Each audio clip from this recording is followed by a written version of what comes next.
Everybody welcome to all. ఈరోజు మనము ఈ ఇండస్ట్రియల్ ప్రమోషన్ ఆఫీసర్కి సంబంధించి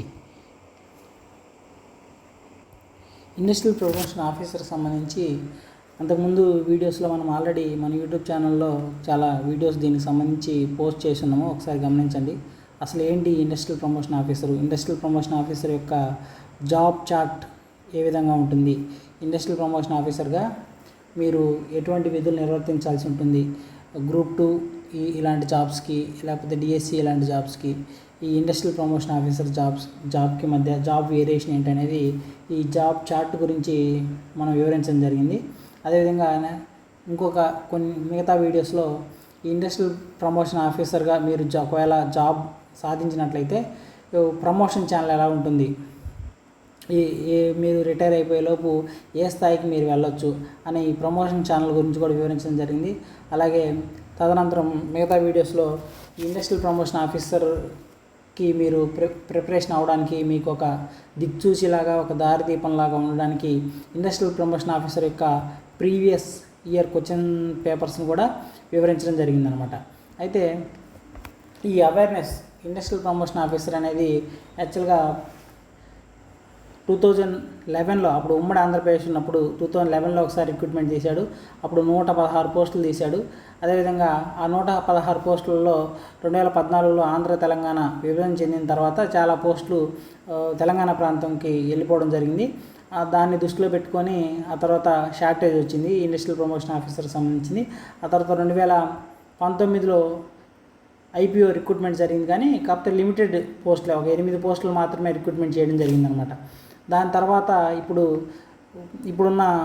చంద్రబాబు నాయుడు గారి గవర్నమెంటు ఇండస్ట్రీస్కి ఎక్కువ ప్రాధాన్యత ఇవ్వాలని గమనిస్తూ ఉన్నాం. ప్రతి ఇంటికి ఒక ఎంటర్‌ప్రెన్యూర్, ప్రతి ఇంటి నుంచి ఒక పారిశ్రామికవేత్తను తీర్చిదిద్దాము, 20 లక్షల ఉద్యోగాలు ఇస్తాము, అది ఇది అని చెప్తున్నారు కదా.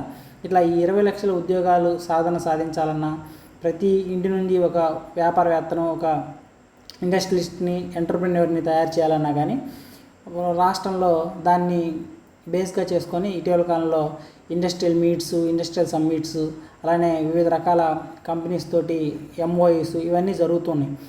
ఇట్లా ఇండస్ట్రియల్ డెవలప్మెంట్ అనేది రాష్ట్రంలో వడివడిగా వేగంగా ముందుకు సాగాలంటే ఆ ఇండస్ట్రియల్స్ డిపార్ట్మెంట్కి సంబంధించి గ్రౌండ్ లెవెల్లో తగిన స్టాఫ్ అనేది ఉండాలన్నమాట. దానికోసం ఈ ఇండస్ట్రియల్ ప్రమోషన్ ఆఫీసర్ ఎవరైతే ఉన్నారో ఈయన ఒక ముఖ్య భూమిక పోషించే ఒక గ్రాస్ రూట్ లెవెల్ ఆఫీసర్గా వర్క్ చేస్తారన్నమాట. దాన్ని దృష్టిలో పెట్టుకొని 2011 తర్వాత ఒక భారీ రిక్రూట్మెంట్ ఇప్పుడు జరగబోతుంది. అదే జాబ్ క్యాలెండర్లో ప్రకటించిన 95 పోస్టులు. ఎవరైతే ఇంజనీరింగ్ అలాగే డిప్లొమా చేసిన అభ్యర్థులు ఉంటారో వీళ్ళందరికీ ఇది ఒక సువర్ణ అవకాశం అని చెప్పొచ్చు. కాబట్టి మీరు ఇంజనీరింగ్ చేసినట్టయితే జాబ్ క్యాలెండర్లో ఈ IPO industrial promotion officer notification August 15 రాబోతుంది. ఆ తర్వాత సెప్టెంబర్ 15 ఏమో ఏడబ్ల్యూ రిక్రూట్మెంట్ రాబోతుంది. అదేవిధంగా ఇవాళ electrical department, electrical Transco, Genco, డిస్కమ్లలో కూడా ఏడబ్ల్యూ నోటిఫికేషను ఇచ్చేసాడు అన్నమాట.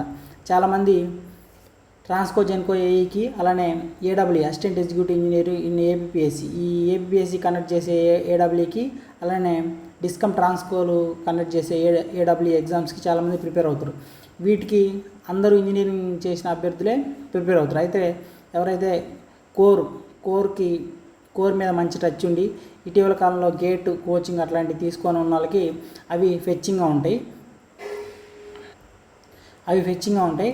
అయితే మీరు ఈ ఇండస్ట్రియల్ ప్రమోషన్ ఆఫీసర్కి వచ్చేసరికి మీకు కోర్ అవసరం లేదు. మీరు ఇంజనీరింగ్ చదివినప్పటికీ ఇప్పటి కాలంలో రకరకాల సచివాలయం ఉద్యోగాలు కానీ, లేకపోతే వివిధ రకాల ప్రైవేట్ ఉద్యోగాలు చేస్తూ ఉండడం కానీ, లేకపోతే కోర్కి దూరమై ఉండొచ్చు. అట్లా కోర్కు దూరమైన వాళ్ళకి ఇప్పుడు నేను కోర్ అంటే మీ కన్సర్న్డ్ సబ్జెక్టు నేను ప్రిపేర్ అవ్వలేదు అనే భయం ఏమీ లేదనమాట. ఇక్కడ ఏడబ్ల్యూ లాగా కానీ, ట్రాన్స్కో, జెన్కో, డిస్కమ్ల యొక్క ఏడబ్ల్యూ రిక్రూట్మెంట్ లాగా కానీ, అదేవిధంగా ఏపీఎస్సి నిర్వహించబోయే సెప్టెంబర్లో రాబోయే ఏడబ్ల్యూ రిక్రూట్మెంట్ లాగా కానీ, దీనికి ఈ 2 ఏడబ్ల్యూ రిక్రూట్మెంట్లకి కోర్ పేపర్ ఒకటి ఉంటుంది అనమాట. అంటే మీ కన్సర్న్డ్ సబ్జెక్ట్, మీరు ఇంజనీరింగ్లో ఏం చదివి ఉంటారో ఆ కోర్ పేపర్ ఉంటుందన్నమాట. అయితే ఈ ఇండస్ట్రియల్ ప్రమోషన్ ఆఫీసర్కి వచ్చేసరికి కోర్ ఉండదు. ఇక్కడ కోర్ ఉండదు. ఇంజనీరింగ్ వాళ్ళకి అర్హులైనప్పటికీ కోర్ ఉండదు. ఇక్కడ పేపర్ 1 వచ్చేసరికి జిఎస్ ఉంటుంది, పేపర్ 2 వచ్చేసరికి కోర్ ఉండదు. కానీ దీంట్లో వేరే మామూలుగా ఈ ఇంజనీరింగ్ చదివిన అభ్యర్థులకి అవగాహన ఉండేటువంటి ఫిజిక్స్, కెమిస్ట్రీ, అలాగే industrial engineering and entrepreneurship, industrial engineering, అలానే బేసిక్స్ ఆఫ్ కంప్యూటర్స్, అట్లా ఇవన్నీ కూడా చాలా బేసిక్స్ అనమాట. వీటికి ప్రిపేర్ అయ్యే వాళ్ళు చాలా ఎక్కువ పోస్టులు ఉన్నాయి. అవి 690 పోస్టులు, 505 పోస్టులు, ఇట్లా ఎక్కువ పోస్టులు ఉన్నాయి కాబట్టి చాలామంది వాటికే ప్రిపేర్ అవుతారు, దీనికి ప్రిపేర్ అవ్వరు అనమాట. కాబట్టి ఎవరైతే స్ట్రాటజిక్గా అందరూ వెళ్ళే దారిలో కాకుండా ఎవరైతే కొంచెం స్ట్రాటజిక్గా ఒక పోస్ట్కి 200 మంది 300 మంది పోటీ పడేదానికంటే ఒక పోస్ట్కి 20-30 మంది పోటీ పడేదాన్ని ప్రిపేర్ అయ్యి జాబ్ సాధించడం చాలా సులువు అనమాట. అది స్ట్రాటజిక్గా చదివే వాళ్ళకి అర్థమవుతుంది. అది ప్రిపరేషన్లో కానీ జాబ్ కొట్టడానికి కానీ అదొక వ్యూహం అనమాట. కాబట్టి నేను మీకు తెలియజెప్పేది ఏంటంటే, ఎవరైతే కొంచెం స్ట్రాటజిక్గా చదవాలనుకుంటున్నారో, ఇంజనీరింగ్ అయిపోయి అలానే వివిధ రకాల ప్రైవేట్ జాబ్స్ చేస్తూ కొంచెం కోర్ నేను ఇప్పుడు నేను ప్రిపేర్ అవ్వలేను అనుకున్న సందర్భంలో ఈ ఇండస్ట్రియల్ ఐపీఓకి ప్రిపేర్ అయితే మంచిది. వాటికి వచ్చేసరికి physics, chemistry, mathematics, industrial engineering, industrial management, basics of computers, ఇవి చాలా సింపుల్ క్వశ్చన్సే అడుగుతున్నాడు. వాటిని మీరు చూసుకుంటే ఖచ్చితంగా మీరు విజయం సాధించవచ్చు అనమాట. రైట్, దాన్ని దృష్టిలో పెట్టుకొని నేను అంతకుముందు వీడియోస్లో ఇండస్ట్రియల్ ప్రమోషన్ ఆఫీసర్ యొక్క ప్రీవియస్ క్వశ్చన్స్ని ఎక్స్ప్లెయిన్ చేశాను. అయితే దీంట్లో 5-6 subjects, maths, physics, chemistry, industrial engineering, industrial management ఇవన్నీ ఉండడం వల్ల ఇది చాలా వేరు వెరైటీ ఆఫ్ సబ్జెక్ట్స్ ఉండడం వల్ల అది బాగా లేట్ అవుతుంది. దాన్ని దృష్టిలో పెట్టుకొని నేనేం చేశానంటే ఒక పేపర్ ఎక్స్ప్లెయిన్ చేశాను.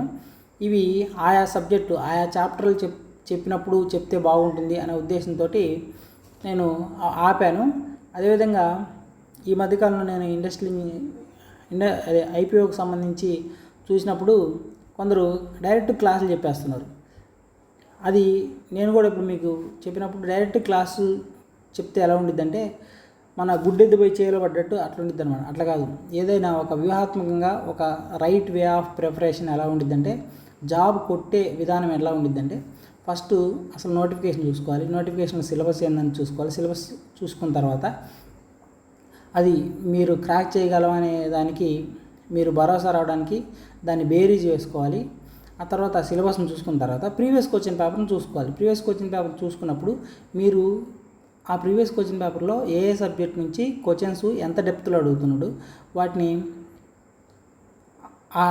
ఆ సబ్జెక్ట్ యొక్క క్వశ్చన్స్ని మీరు డైరెక్ట్గా ఆన్సర్ చేయగలుగుతున్నారా, లేకపోతే అనలిటిక్గా ఆలోచిస్తే ఆన్సర్ చేయగలుగుతున్నారా, లేకపోతే ఆ సబ్జెక్ట్కి సంబంధించి బేసిక్ కొంచెం దానికి సంబంధించి బేసిక్గా చదివితే ఆన్సర్ చేయగలిగేటట్టు ఉన్నాయా అనేది మీకు అర్థమైంది అనమాట. కాబట్టి ఎప్పుడైతే మీరు ప్రీవియస్ క్వశ్చన్స్ని బాగా అబ్జర్వ్ చేస్తారో, ప్రీవియస్ క్వశ్చన్ పేపర్స్ని అబ్జర్వ్ చేస్తారో, అది మీ ప్రిపరేషన్ రైట్ వేలో సాగడానికి, అదేవిధంగా మీ ప్రిపరేషన్ ఫలవంతం అవడానికి సహాయపడిద్ది అనమాట. దాని దృష్టిలో పెట్టుకొని నేను కొంతవరకు ఎక్స్ప్లెయిన్ చేశాను. అయితే ఇది చాలా వెరైటీ ఆఫ్ సబ్జెక్ట్స్, వేరు కాన్సెప్ట్స్ ఉన్నాయి కాబట్టి ఆయా సబ్జెక్టులు ఆయా చాప్టర్లు చెప్పేటప్పుడు మీకు చెప్తే బాగుంటుంది అనే ఉద్దేశంతో నేను ఇది ఆపాను. అయితే ఈలోపు మీరు ఈ క్వశ్చన్ పేపర్ అన్నిటిని చూడడానికి నేనేం చేశానంటే, ఈ ఐపీఓ ప్రీవియస్ పేపర్ని తీసుకొని దాంట్లో ప్రతి క్వశ్చన్ని తీసుకొని ఆ క్వశ్చన్కి సంబంధించి ఎక్స్ప్లెనేషన్ వివిధ రకాల స్టాండర్డ్ బుక్స్, ఇండస్ట్రియల్ ఇంజనీరింగ్ అయితే ఓపి కన్నా, ఇది చాలా, నేను ఈ క్వశ్చన్ పేపర్ చూస్తున్నప్పుడు ఆ బుక్లో ఉన్న లైన్స్నే బిట్స్గా ఇచ్చేసాడు అనమాట. ఇట్లా ఓపి కన్నా అనే బుక్, అలానే ఫిజిక్స్, కెమిస్ట్రీ అట్లాంటి వాటికి రకరకాల వెబ్సైట్స్, బుక్స్, స్టాండర్డ్ బుక్స్ చూసి వాటిలో ఈ క్వశ్చన్స్కి సంబంధించి ఎక్స్ప్లెనేషన్ అనేది నేను ఈ సాఫ్ట్ కాపీ రూపంలో తయారు చేయడం జరిగింది. కాబట్టి ఎవరైతే దీనికి ప్రిపేర్ అవుతూ ఉన్నారో ఆ అభ్యర్థులు ఈ సాఫ్ట్ కాపీని డైరెక్ట్గా మీరు ఈ వీడియో లింక్ డిస్క్రిప్షన్లో అయినా ఇస్తాను, లేకపోతే ఐపీఓకి ఇండస్ట్రియల్ ప్రమోషన్ ఆఫీసర్కి ప్రిపేర్ అయ్యే అభ్యర్థుల కోసం మనకు ఒక వాట్సాప్ ఛానల్ క్రియేట్ చేశాను. ఆ వాట్సాప్ ఛానల్లోనైనా మీరు జాయిన్ అయ్యి అక్కడ నుంచైనా డౌన్లోడ్ చేసుకోండి. లేకపోతే మనం ఈ వీడియో డిస్క్రిప్షన్లోనే నేను మన యాప్ లింక్ ఇస్తాను. ఆ యాప్లో కూడా మీరు ఇండస్ట్రియల్ ప్రమోషన్ ఆఫీసర్కి సంబంధించి ఒక టైల్ ఉంటుంది. ఆ టైల్ నుంచి మీరు ఫ్రీగానే ఈ క్వశ్చన్ పేపర్ని డౌన్లోడ్ చేసుకోవచ్చు. ఈ క్వశ్చన్ పేపర్ అంటే క్వశ్చన్ పేపర్ మాత్రమే కాదు, ప్రతి క్వశ్చన్ ఇండస్ట్రియల్ ప్రమోషన్ ఆఫీసర్లో ఉన్నటువంటి ఆ ప్రీవియస్ క్వశ్చన్ పేపర్లో ఉన్న ప్రతి క్వశ్చన్ని ఎక్స్ప్లెనేషన్ నేను ఏదైతే మీకు మామూలుగా వీడియో రూపంలో ఎక్స్ప్లెయిన్ చేయొచ్చో ఆ ఎక్స్ప్లెనేషన్ మొత్తాన్ని మీకు ఒక రిటర్న్ ఫార్మాట్లో ఇక్కడ పొందుపరచడం జరిగిందనమాట. ఇది ఒకసారి మీకు చూసుకుంటే వీలుగా ఉంటుంది. నేను ఆయా సబ్జెక్ట్స్ ఫిజిక్స్ చెప్పేటప్పుడు ఆ ఫిజిక్స్ క్వశ్చన్స్, కెమిస్ట్రీ చెప్పేటప్పుడు ఆ కెమిస్ట్రీ క్వశ్చన్స్, ఇండస్ట్రియల్ ఇంజనీరింగ్ చెప్పేటప్పుడు ఆ క్వశ్చన్స్ ఎక్స్ప్లెయిన్ చేస్తూ ఉంటాను. చాలా నీట్గా ఎక్స్ప్లెయిన్ చేశాను. వాస్తవానికి మీకు ఇవన్నీ నిదానంగా ఒక్కొక్క సబ్జెక్టు కొన్ని క్వశ్చన్స్ వీడియో చేసి మామూలుగా నేను ప్రాఫిట్ పొందొచ్చు. కానీ నేను అలా కాకుండా ఏమనుకున్నానంటే మీరు ముందు ఒక అవగాహనకు రావాలి. అందులో నోటిఫికేషన్ ఇచ్చిన తర్వాత 45 days లోపే ఎగ్జామ్ పెట్టేలాగా ఇప్పుడు వాళ్ళు ప్లాన్ చేస్తున్నారు. కాబట్టి ఒక అవగాహన ఉంటుంది అనే ఉద్దేశంతో ఇది మీకు ఇస్తున్నా. ఒకసారి చూడండి అసలు ఇది ఎలా ప్రిపేర్ చేశాను అనేది ఒకసారి గమనించండి. ఫర్ ఎగ్జాంపుల్ ఇది previous question industrial promotion officer సంబంధించి మొన్న 2019లో జరిగిన ఎగ్జామ్లో previous question. Dash process provides the organisation with adequate, competent and qualified personnel at all levels in the enterprise. ఒక వ్యాపార సంస్థలోకి లేకపోతే ఒక ఇన్స్టిట్యూషన్లోకి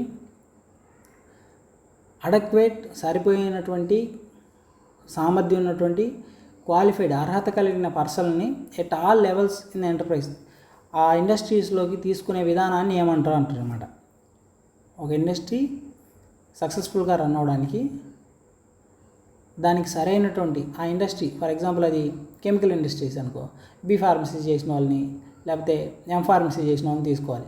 అలానే దాంట్లోకి ఇంజనీరింగ్ తీసుకున్న వాళ్ళని కానీ లేకపోతే అగ్రికల్చర్ తీసుకున్న వాళ్ళని కానీ తీసుకుంటే ఇండస్ట్రీ సరిగ్గా నడవదు కదా. కాబట్టి అడక్వేట్, కాంపిటెంట్ అండ్ క్వాలిఫైడ్ పర్సన్స్ని ఆ ఇండస్ట్రీస్లోకి తీసుకునే విధానాన్ని ఏమంటారని అడిగింది. దాన్ని ప్లానింగ్ అంటారా, స్టాఫింగ్ అంటారా, ఆర్గనైజింగ్ అంటారా, కంట్రోలింగ్ అంటారా? ఆన్సర్ వచ్చేసరికి స్టాఫింగ్, సిబ్బంది నియామకం. చాలా సింపుల్, చాలా బేసిక్ బిట్ అనమాట. దానికి సంబంధించి నేను ఈ పీడిఎఫ్ ఎలా తయారు చేశానంటే ఆ క్వశ్చన్లో ఏదైతే మెయిన్ కంటెంట్ థీమ్ ఉందో ఆ కంటెంట్ని ఎక్స్ప్లెయిన్ చేశాను. ఆ తర్వాత ఈ క్వశ్చన్స్లో ఉన్నటువంటి ప్రతి ఆప్షన్ కూడా ఎక్స్ప్లెయిన్ చేయడం జరిగింది. ఈరోజు పోయినసారి ఇచ్చిన క్వశ్చన్లో స్టాఫింగ్ గురించి ఇచ్చాడు. నెక్స్ట్ రాబోయే క్వశ్చన్స్లో అసలు ఆర్గనైజింగ్ అంటే ఏంటి, ప్లానింగ్ అంటే ఏంటి, కంట్రోలింగ్ అంటే ఏంటని ఇలానే క్వశ్చన్ ఫ్రేమ్ చేసి ఇచ్చిననుకో అప్పుడు మీరు ఆన్సర్ చేయగలిగేలాగా నేను అలా ఇచ్చానమాట. రైట్. నిర్వహణ శాస్త్రం, ప్రిన్సిపల్స్ ఆఫ్ మేనేజ్మెంట్లో ఒక సంస్థ లేదా వ్యాపారం విజయవంతం కావడానికి కావలసిన సరైన వ్యక్తులను సరైన స్థానాల్లో నియమించే ప్రక్రియను స్టాఫింగ్ అంటారు. Detail explanation. థియో హైమన్ ప్రకారం స్టాఫింగ్ అనేది మేనేజ్మెంటల్ రిక్రూట్మెంట్, సెలక్షన్, ట్రైనింగ్ అండ్ డెవలప్మెంట్కి సంబంధించిన ప్రక్రియ. ఈ శాస్త్రవేత్తల పేర్లు కూడా తరచుగా అడుగుతూ ఉన్నాడు అనమాట. ఒకసారి గమనించండి. ఇక్కడ చూడు, సంస్థలోని అన్ని స్థాయిల్లో టాప్ ఆర్డర్లో కానీ, మిడిల్ ఆర్డర్లో కానీ, లోవర్ లెవెల్స్లో కానీ ఖాళీగా ఉన్న పోస్టులను సమర్థవంతమైన అర్హత కలిగిన ఉద్యోగులతోటి adequate, competent and qualified persons చేత భర్తీ చేసే విధినే స్టాఫింగ్ అంటారు. అదేవిధంగా ఇందులో ఉండే ముఖ్య దశలు మ్యాన్ పవర్ ప్లానింగ్. అసలు ఆ సంస్థకు ఎంతమంది స్టాఫ్ కావాల్సి ఉంటే టెక్నికల్ స్టాఫ్ ఎంత కావాలి, నాన్ టెక్నికల్ స్టాఫింగ్ ఎంత కావాలి, స్వీపర్స్ ఎంత కావాలి, ఇట్లా రకరకాల మ్యాన్ పవర్ ప్లానింగ్ చేసుకోవాలి. ఆ తర్వాత ఆ ప్లాన్ చేసుకున్న తర్వాత వాళ్ళ నియామకం కోసం నోటిఫికేషన్ ఇవ్వాలి. ఆ నోటిఫికేషన్ ఇచ్చిన తర్వాత ఇంటర్వ్యూలు నిర్వహించాలి. ఇంటర్వ్యూలు నిర్వహించిన తర్వాత ఆ సంస్థ యొక్క ఉద్దేశాలు, ఆ సంస్థ యొక్క విధి విధానాలకు తగ్గట్టు వాళ్ళకి ట్రైనింగ్ అండ్ డెవలప్మెంట్ ఇవ్వాలి. ఆ తర్వాత పర్ఫార్మెన్స్ అప్రైజల్, పనితీరు చేర్చుకున్న తర్వాత వాళ్ళ యొక్క పనితీరుని అంచనా వేసి ఇంకా మెరుగుపరచడం, లేకపోతే ఇన్సెంటివ్స్ ఇవ్వడం, లేకపోతే తీసేయడం, అట్లాంటివి చేయాలన్నమాట. ఇది అసలు దాని గురించి, స్టాఫింగ్ గురించి. నెక్స్ట్ ఈసారి జరగబోయే ఎగ్జామ్లో ఏమని అడగచ్చు, అసలు స్టాఫింగ్లో ఏమేమి దశలు ఉంటాయి అని ఇచ్చి ఈ 4 ఆప్షన్స్ ఇచ్చి ఈ ఆప్షన్స్లో లేని ఇంకోటి ఏదైనా అడగచ్చు అనమాట. అందుకని స్టాఫింగ్ అంటే ఏంటి, దానికి సంబంధించి ఇంకా డీటెయిల్ ఎక్స్ప్లెనేషన్ కూడా ఇవ్వడం జరిగింది. మిగతా ఆప్షన్స్ ప్లానింగ్. ప్లానింగ్ అంటే ఏంది? ఒక పనిని ప్రారంభించే ముందు ఏం చేయాలి, ఎలా చేయాలి, ఎవరు చేయాలని ముందే రోడ్ మ్యాప్ సిద్ధం చేసుకోవడం. ఇది కేవలం ఆలోచనకు సంబంధించి అనమాట. ఇది ఇండస్ట్రీస్లో సంబంధించి ప్లానింగ్ అనమాట. తర్వాత ఆర్గనైజింగ్, ప్రణాళిక ప్రకారం పనులు గ్రూప్గా విభజించడం, అధికారాలు అప్పగించడం, వనరులను సమకూర్చడం దీని కిందకే వస్తుంది అనమాట. ఆర్గనైజింగ్ అంటే అది. క్వశ్చన్ అడిగింది మాత్రం స్టాఫింగ్ గురించి అనమాట. కంట్రోలింగ్. ఇట్లా ఒక క్వశ్చన్కి సంబంధించి ఒక క్వశ్చన్ ఇచ్చినప్పుడు ఆ క్వశ్చన్ యొక్క థీమ్ని ఎక్స్ప్లెయిన్ చేశాను, ఆన్సర్ని ఎక్స్ప్లెయిన్ చేశాను, అలానే మిగతా ఆప్షన్స్ని కూడా ఎక్స్ప్లెయిన్ చేయడం జరిగింది అనమాట. ఇట్లా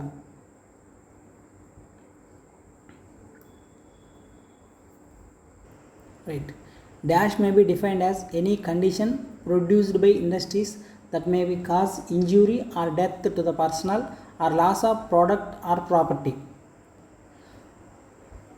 ఏదైనా ఇండస్ట్రీస్లో మరణాలు సంభవించడం కానీ లేకపోతే ఇండస్ట్రీస్ సంబంధించినటువంటి ఆస్తికి నష్టం చేకూరితే దాన్ని ఏమంటారా అని అడిగిండు. దాన్ని ఇండస్ట్రియల్ హజార్డ్ అంటారా, ఇండస్ట్రియల్ సేఫ్టీ అంటారా. చాలా సింపుల్, చాలా బేసిక్ అండర్స్టాండింగ్ సంబంధించిన క్వశ్చన్ అనమాట. సరిపోయింది. ఇక్కడ క్వశ్చన్లోనే అడగడం జరిగింది కదా. Industry dash may be defined as condition produced by industries that may be cause injury and or death to the personal or loss of product or property. ఆప్షన్కి సంబంధించి answer ఇచ్చారు. పరిశ్రమలో పనిచేసే సిబ్బందికి, అక్కడ ఉండే వస్తువులకు లేదా ఆస్తికి నష్టం కలిగించే పరిస్థితులను పారిశ్రామిక పరిభాషలో ఇండస్ట్రియల్ ఇంజనీరింగ్, ఇండస్ట్రియల్ వర్డింగ్లో ఇక్కడ ఇండస్ట్రియల్ హజార్డ్ అని అంటారు అనమాట. నార్మల్ హజార్డ్ అంటే ఏంటి? మామూలు విపత్తు, తుఫాన్లు, వరదలు ఇట్లాంటి సంబంధించడాన్ని హజార్డ్ అంటారు. రైట్. ఇండస్ట్రియల్ హజార్డ్ ఒక పరిశ్రమ లేదా ఫ్యాక్టరీలో అక్కడ ఉండే యంత్రాలు, రసాయనాలు, విద్యుత్ లైన్లు లేదా పనిచేసే పద్ధతుల వల్ల ఉద్యోగులకు గాయాలవడం, మరణం సంభవించడం లేదా ఉత్పత్తులు, ఆస్తి నష్టం, loss of product or property జరిగే అవకాశం ఉన్న ఏ రకమైన పరిస్థితినైనా ఇండస్ట్రియల్ హజార్డ్ అంటారు. ఉదాహరణకు విషవాయువు లీక్ అవడం, యంత్రాల నుంచి ప్రమాదకరమైన మంటలు రావడం, షార్ట్ సర్క్యూట్ జరగడం, రసాయనాలు చిందిపడడం ఇట్లాంటిదాన్ని ఇండస్ట్రియల్ హజార్డ్ అంటారు. రైట్. మిగతా ఆప్షన్స్ అసలు హజార్డ్ అంటే ఏంటి? సాధారణంగా నష్టం జరిగే ఏదైనా ప్రమాదకరమైన పరిస్థితిని హజార్డ్ అంటారు. వరదలు, భూకంపాలు, ప్రకృతి వైపరీత్యాలు హజార్డ్ కిందకే వస్తాయి. కానీ ప్రశ్నలు ప్రత్యేకంగా ప్రొడ్యూస్డ్ బై ఇండస్ట్రీస్లో జరిగే ప్రమాదం అన్నాడు కాబట్టి దాన్ని ఇండస్ట్రియల్ హజార్డ్ అంటారు అనమాట. రైట్. సేఫ్టీ అనేది కాదు, ప్రమాదం కాదు. ఇక్కడ సేఫ్టీ ఇచ్చిండు, ఈజీగా ఎలిమినేట్ చేసే పద్ధతులు అనమాట. ఈ విధంగా ప్రతి క్వశ్చన్ని స్క్రీన్ షాట్ చేసి ఇచ్చేసి, క్వశ్చన్ని టైప్ ఏం చేయలేదు నేను, ఆ స్క్రీన్ షాట్ చేసేసి దాని యొక్క ఆన్సర్ని ఇట్లా ఇక్కడ అన్నిటినీ పెట్టుకుంటూ వెళ్ళడం జరిగింది అన్నమాట. చాలా మీకు ఇండస్ట్రియల్ ప్రమోషన్ ఆఫీసర్ ప్రిపేర్ అయ్యే వాళ్ళకి ఒక మంచి బూస్టింగ్ లాగా మీరు ఇది ఉపయోగపడుతుంది. మీ కాన్ఫిడెన్స్ లెవెల్ని పెంచడానికి ఇది ఉపయోగపడుతుందని తెలియజేస్తున్నాను. కాబట్టి ఎవరైతే అభ్యర్థులు ఐపీఓకి ప్రిపేర్ అవుతుండ్రో, ఇంజనీరింగ్ లేదా డిప్లొమా చేసి ఉంటారో వాళ్ళకి ఇది ఒక మంచి అవకాశం. ఈ ఐపీఓ జాబ్ నోటిఫికేషన్ అనేది ఇంత పెద్ద నోటిఫికేషన్ మళ్ళీ రాకపోవచ్చు. కాబట్టి స్ట్రాటజిక్గా, ఒక వ్యూహాత్మకంగా చదివితే ఒక మంచి జాబు. ఒక మీరు గ్రూప్ 2లో కూడా హయ్యెస్ట్ పోస్ట్ మున్సిపల్ కమిషనర్కి బేసిక్ పే 44,570. అయితే ఈ ఇండస్ట్రియల్ ప్రమోషన్ ఆఫీసర్ యొక్క basic pay, group 1 officer basic pay 54,500 చిల్లర ఉందన్నమాట. అంటే మీరు దగ్గర చేతికి 75,000 పైన వస్తుంది. నెట్ అయితే 75,000 వస్తుంది, గ్రాస్ అయితే 86,000, 87,000 వస్తుంది అన్నమాట. మంచి జాబు. కాబట్టి ఎవరైతే ఇప్పటికే కాంపిటేటివ్ ఫీల్డ్లో ఉన్నారో వాళ్ళు ఒక వ్యూహాత్మకంగా చదివితే మీకు ఇది సాధించడం ఈజీ అవుతుంది. ఇప్పటివరకు మీరు ఈ వీడియో చూసారు కాబట్టి మీకు ఇంకా దీనికి ఈ ప్రిపరేషన్ మీకు ఉపయోగకరంగా ఉంటుందంటే ఈ ఛానల్ సబ్స్క్రైబ్ చేసుకోండి, లైక్ చేయండి. అలానే మీ వాట్సాప్ గ్రూప్లో, టెలిగ్రామ్స్ గ్రూప్స్లో ఉన్నటువంటి కాంపిటేటివ్ ప్రిపరేషన్ గ్రూప్స్లో ఈ వీడియోని షేర్ చేయవలసిందిగా మనవి. రైట్.